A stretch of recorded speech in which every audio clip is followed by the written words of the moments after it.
Next हमारे पास आता है लैक्टोज इंटॉलरेंस। ये पास पेपर में एक दफ़ा आया हुआ है।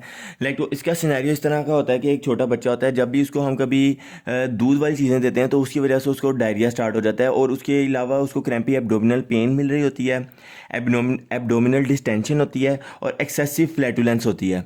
इसके अलावा ना एक ख़ास बात ये लिखा होता है कि उसको प्रीवियसली ना वायरल गैस्ट्रो एंट्राइटिस हुआ होता है, और स्टूल की जो पीएच होती है वो जनरली हमारे पास एसिडिक होती है, और पेरियानल रैश भी हमें देखने को मिल रहे होते हैं। ये सारी चीज़ें जब हमें मिल रही हों कभी सिनेरियो के अंदर, तो हमारा डायग्नोस जो होता है वो लैक्टोज इंटॉलरेंस की तरफ चला जाता है।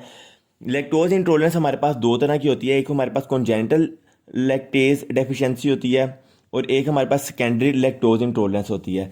जो कॉन्जेनिटल होती है, जो पैदाइशी तौर पर बच्चे इस लैक्टोज को टॉलरेट नहीं कर सकते, उसके अंदर हमारे पास ये होता है कि जो ब्रश, आप लोगों को पता है कि हमारे पास स्मॉल जो एंटेरोसाइट्स होते हैं, जो हमारे इंटेस्टाइन के सेल्स होते हैं एंटेरोसाइट्स, जो मेच्योर एंटेरोसाइट्स होते हैं, उनकी जो विलाए होते हैं, उनके विलाए के ब्रश बॉर्डर के टिप के ऊपर हमारे पास एंजाइम होता है लैक्टेज, जो कि हमारे पास जब कभी हम लैक्टोज रिलेटेड डाइट खाते हैं तो वो लैक्टेज एंजाइम इसको ब्रेक डाउन करता है और इसकी एब्जॉर्प्शन और डाइजेशन के अंदर हेल्प करता है। लेकिन अब ऐसे लोग जिनके अंदर मेच्योर एंटेरोसाइट्स ना बने, मिसाल के तौर पर रोटा वायरस, मतलब कि ये लोग जो कॉन्जेनिटल वाले होते हैं ना, उनके अंदर तो ये होता है कि वो लैक्टेज एंजाइम कॉन्जेनिटली मतलब कि कम होता है, फीटल लाइफ में खास तौर पर कम होता है, लेकिन जब पैदा होता है बच्चा तो थोड़ा थोड़ा बेहतर होने लग जाता है। फीटल और टर्म से लेके 3 साल तक जो होती है वो इसकी एक्टिविटी आहिस्ता आहिस्ता बढ़ते रहती है और पीक पर आ जाती है। उसके बाद अगर वो ठीक हो जाता है तो ठीक है, नहीं तो फिर वो सारी ज़िंदगी के लिए बंदा लैक्टोज इंटॉलरेंस रहता है। सेकंड हमारे पास होता है सेकेंडरी लैक्टोज इंटॉलरेंस। मिसाल के तौर पर किसी बंदे को वायरल इन्फेक्शन हो गया, वायरल इन्फेक्शन की वजह से, मिसाल सबसे कॉमन जो होता है वो रोटा वायरस होता है, एमसीक्यूज़ के अंदर यही आता होता है, रोटा वायरस ही लगाना होता है। और सीलिएक डिजीज़ भी मिसाल के तौर पर होता है, जो कि म्यूकोजा को डैमेज करती है, जिसकी वजह से हमारे पास जो मेच्योर एंटेरोसाइट्स हैं वो प्रोड्यूस नहीं हो पा रहे होते हैं, एंटेरोसाइट्स सारे डैमेज हो जाते हैं, तो वहाँ पर लैक्टेज एंजाइम जो होता है वो नहीं आ पा रहा होता, जिसकी वजह से लैक्टोज इंटॉलरेंस डेवलप हो जाती है। अब लैक्टोज इंटॉलरेंस जो होती है उसको आप लोगों ने ना इस तरह, एक तो पेपर के अंदर ये चीज़ आ जाएगी, तो आप लोग मतलब कि डायग्नोस कर लेंगे। सेकंड पे ना फिर वो पूछता है कि इसकी इन्वेस्टिगेशंस कौन कौन सी आप लोगों ने करवानी है। तो इसकी इन्वेस्टिगेशन जो कि स्पेसिफिकली हम करवाते हैं, एक होता है हमारे पास लैक्टोज टॉलरेंस टेस्ट। इसके अंदर हम ये करते हैं कि वो उस इंसान जो हमारे पास इन सारी कंप्लेंट्स के साथ आता है, उसकी सारी की सारी हम लैक्टोज वाली डाइट जो होते हैं वो उसको रोक देते हैं।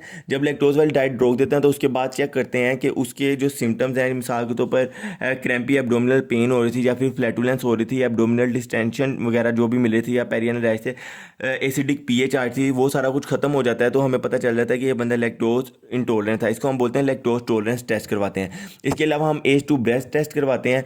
हमारे पास क्या होता है कि बाज़ दफ़ा एज टू ब्रेस्ट टेस्ट ये होता है कि जब हमारे पास, क्योंकि स्मॉल इंटेस्टाइन के अंदर सारे पड़े होते हैं एंटेरोसाइट्स, उनके विलायक के ऊपर लैक्टेज एंजाइम पड़ा होता है, जब ये नहीं होता तो आगे आके लार्ज इंटेस्टाइन के अंदर आ जाता है लैक्टोज, क्योंकि अभी तक ब्रेक डाउन नहीं हुआ, एब्जॉर्ब नहीं हुआ, वहाँ पर आकर लार्ज इंटेस्टाइन के कुछ एंजाइम इसको ब्रेक डाउन करते हैं और एच टू गैस प्रोड्यूस करवा देते हैं। उस एच टू गैस की वजह से एब्डोमिनल डिस्टेंशन प्रोड्यूस हो रही होती है, और एब्डोमिनल फ्लैटुलेंस प्रोड्यूस हो रही होती है, और एब्डोमिनल पेन होती है, और यही एच टू फिर हमारी ब्रेथ में भी आ रही होती है, तो इसको बोलते हैं एच टू ब्रेथ टेस्ट। ये इसकी इन्वेस्टिगेशन में करवाते हैं, और लास्ट हम इंटेस्टाइनल बायोप्सी भी करवा सकते हैं। लेकिन ये इन्वेसिव टेस्ट होता है, क्लिनिकली बुक पे हम आमतौर पर लिख देते हैं, लेकिन हम आमतौर पर नहीं करते हैं, क्योंकि ये इन्वेसिव टेस्ट है।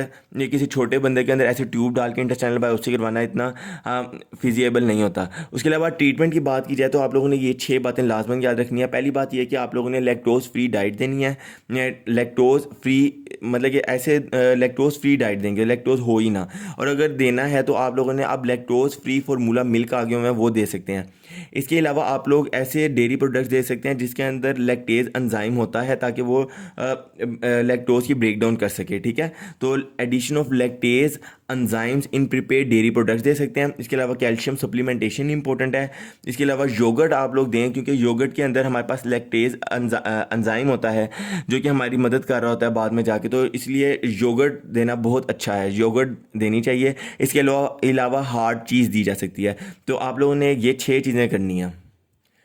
नेक्स्ट ना साथ आप लोग देख लें काउज मिल्क प्रोटीन एलर्जी। ये जनरली हमारे पास जो गाय का दूध होता है वो पीने की वजह से बच्चों को क्रोनिक डायरिया डेवलप हो जाता है, उसको हम बोलते हैं काउज मिल्क प्रोटीन एलर्जी। इसका ट्रीटमेंट यही है कि आप लोगों ने उसको इसका एक एमसीक्यूज होता है कि ना generally first 3 months of life के अंदर जो होता है ना वो ज़्यादा आमतौर पर प्रेजेंट कर रहा होता है। और इसके अंदर ये है कि आप लोग काओ जो मतलब कि आप इसका ट्रीटमेंट ये है कि आप लोग ऐसी चीज़ें दें जो कि अल्टरनेटिव हों, और काउज मिल्क जो एलर्जी हो रही है उसको तो काउज मिल्क ना दें उसको।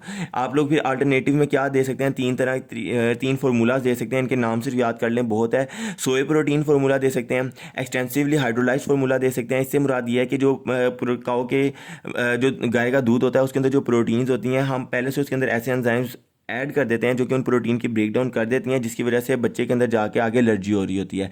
तो एक्सटेंसिवली हाइड्रोलाइज्ड फार्मूला दे सकते हैं और अमाइनो एसिड बेस्ड फार्मूला दे सकते हैं। और अमाइनो एसिड बेस्ड फार्मूला जो होता है वो बेस्ट होता है, जो कि सोया प्रोटीन फार्मूला से जिनको एलर्जी होती है वो बच्चे भी अमाइनो एसिड बेस्ड फार्मूला को टॉलरेट कर रहे होते हैं।